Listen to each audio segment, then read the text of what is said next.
this is not going to be another strategy video in which I'm going to tell you guys attend lecture from this, then do this or that. No, it's not like this. This video is something very different, and it's like a sit down video in which I'm just having a comfortable conversation with you guys. Okay, so if this is not going to be a strategy video, what kind of video it is and how it is going to be helpful to you guys.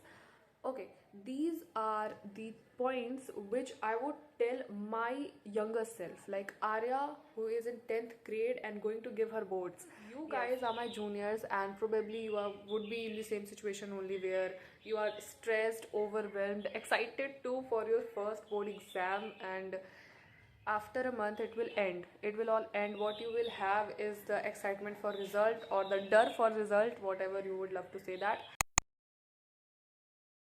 Okay, so this is the first point I would tell my younger self, or indirectly to you guys, that this is your first exam, board exam, and first time एक बार ही आता है.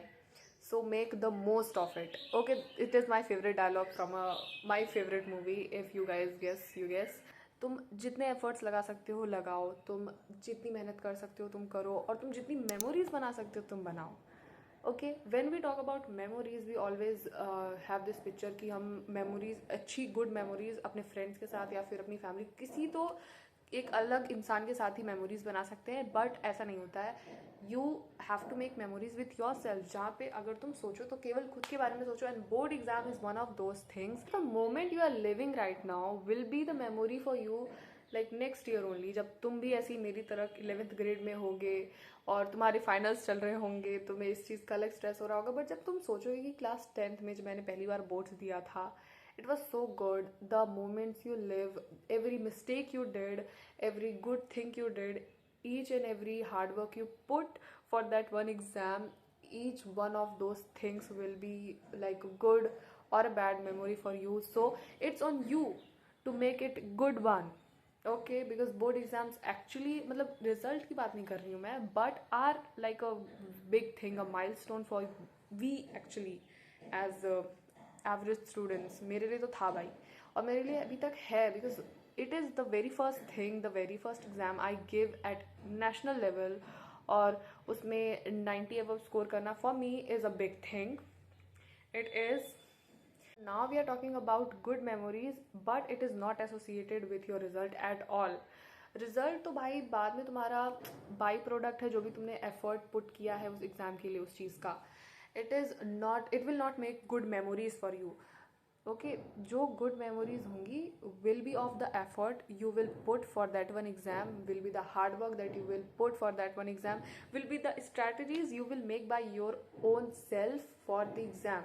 Yes, इसीलिए मैं अभी कोई strategy video नहीं ला रही हूँ कि तुम यहाँ से लेक्चर करो उसके बाद ऐसे PYQ सैम्पल. अब मुझे नहीं लाना है. अब तुम अपना एक हाई स्कूल पास स्टूडेंट हो, होने वाले हो, तो खुद से स्ट्रैटेजीज बनाओ, खुद से फॉलो करो, और इतनी अच्छे से ये सब एक जगह करके रखना ना, दैट तुम 12th में 11th में उसको खोलो तो तुम्हें अच्छा फील हो. And these things are actually something that will make you feel good. तो यार तुम अभी एकदम रिजल्ट रिजल्ट बस मत सोचो. ऑफ कोर्स एक खुद पे बिलीव, एक्सपेक्टेशंस रखना, वो भी इस जर्नी का पार्ट है. तुम्हारा पूरा एक क्लास 10th ख़त्म होने वाला है, तो जो भी तुम कर सकते हो करो, हाथ पैर जैसे मार सकते हो मारो. और मैं बोलूँगी स्टार्ट जर्नलिंग. मैंने जर्नलिंग क्लास 10th ख़त्म होने के बाद स्टार्ट किया था, बट तुम अभी से, journaling is something not very much कि एकदम रूल रेगुलेशन के साथ लिखने वाली कोई चीज़. जर्नलिंग इज़ समथिंग, एक पेन और पेपर, कोई भी notebook, diary, what ever you have, you just take it out, 5 minute निकालो और ये पेन लेके बस उस पर लिखो. That's it.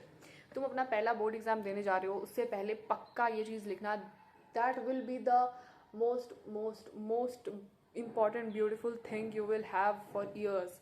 और मुझे इतना रिग्रेट है ना कि मैं क्यों नहीं लिखी ऐसा कोई note to me, to myself और something like that, because these are the things that will actually tell you about the thought process of yours when you are going to give your first board exam.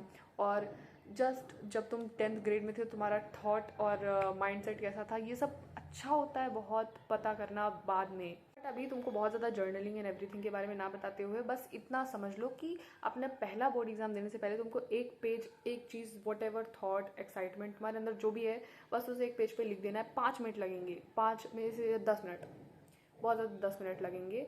तुम वो 10 minute दो, एक page लिखो, उसके बाद उस page को बहुत अच्छे से कहीं पे रख देना। इसकी इंपॉर्टेंस और ये सब चीज़ें तो मैं 10th के बाद तुमको बताने वाली हूँ, तो अगर तुमने सब्सक्राइब नहीं किया तो कर लो, क्योंकि कंटेंट आने वाला है तुम लोगों के लिए। मैंने अभी ये चीज़ रियलाइज़ की कि अभी तक के पूरे कॉन्वर्सेशन में मैं पॉइंटर्स में बातें नहीं बताई, बस मैंने वो कॉन्वर्सेशन कर ली because I want to keep it natural and like honest. तो बस मैं पॉइंटर्स करना भूल गई। बट जो भी चीज़ें मैंने बताई, keep all those points in your mind and these are exactly the things I would tell my younger self. और इसको कैसे भी समझ लो यार, the Arya who was in class 10th, और to you, indirectly to you only, my juniors. The last point, yes there is a last point, is stress. सबको हो रहा होता है, मुझे भी हो रहा था. What I would love to say on that to my younger self is this कि बहुत ज़्यादा लेने की स्ट्रेस ज़रूरत नहीं है. थोड़ा बहुत हो रहा है उतना होना ही चाहिए. इतने भी बेशरम मत बनो कि स्ट्रेस भी नहीं हो रहा है. बोर्ड एग्ज़ाम परसों से है तो क्या करना है यार, स्ट्रेस नहीं लेता, इतना भी नहीं होना चाहिए. थोड़ा बहुत स्ट्रेस लेना ही चाहिए.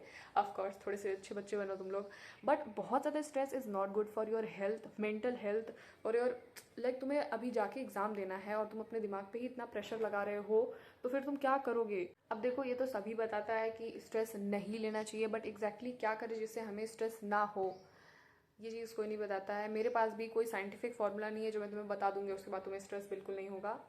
बट मैं जब सोच रही थी कि मुझे स्ट्रेस क्यों होता था at that point of time, ये सोच रही होता था कि मेरा रिजल्ट कैसा होगा, रिजल्ट के बारे में सोच के तो सबसे ज़्यादा ओवर थिंक मैं करती थी.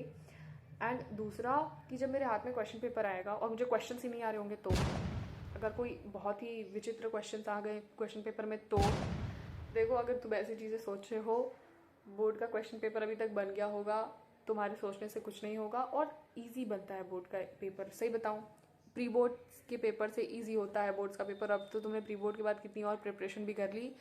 तुम ये बनाओ, इजी आएगा और तुम कर लोगे, बात ख़त्म. No need to stress. जो भी फील कर रहे हो उस चीज़ को राइट करोगे तो तुम्हारे लिए बहुत अच्छा होगा. ये मैंने तुम्हें एक बात बताई है and will actually help you to collect what ever thoughts of yours as your memories also. तो वो चीज़ तो पक्का से फॉलो करना. अच्छा भी होता है यार जर्नलिंग. ये सब मैं तुमको आने वाले वीडियोस में बताऊंगी 10th के बाद, जो हैबिट्स तुमको, मतलब मैंने जो हैबिट्स अडॉप्ट की और उन्होंने मुझे कैसे हेल्प की, उनके बेनिफिट्स क्या क्या होते हैं, लॉट मैनी थिंग्स. उसके बाद स्ट्रीम कौन सी चूज़ करनी चाहिए और पता नहीं क्या क्या.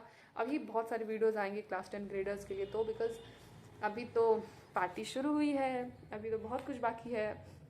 सबसे ज़्यादा स्ट्रेस स्ट्रीम चूज़ करने में ही होगा. बट अभी तुम और किसी चीज़ का स्ट्रेस मत करो, किसी चीज़ का भी स्ट्रेस मत करो. तुम्हारे बोर्ड के एग्ज़ाम अच्छे जाएंगे और ये चीज़ तुम्हें भी खुद से बोलनी है कि बिल्कुल अच्छे जाएंगे. क्यों नहीं जाएंगे, जाके रहेंगे, जाके ही रहेंगे. तब तक के लिए बाय बाय. हम भी जाते हैं, जाके ही रहेंगे.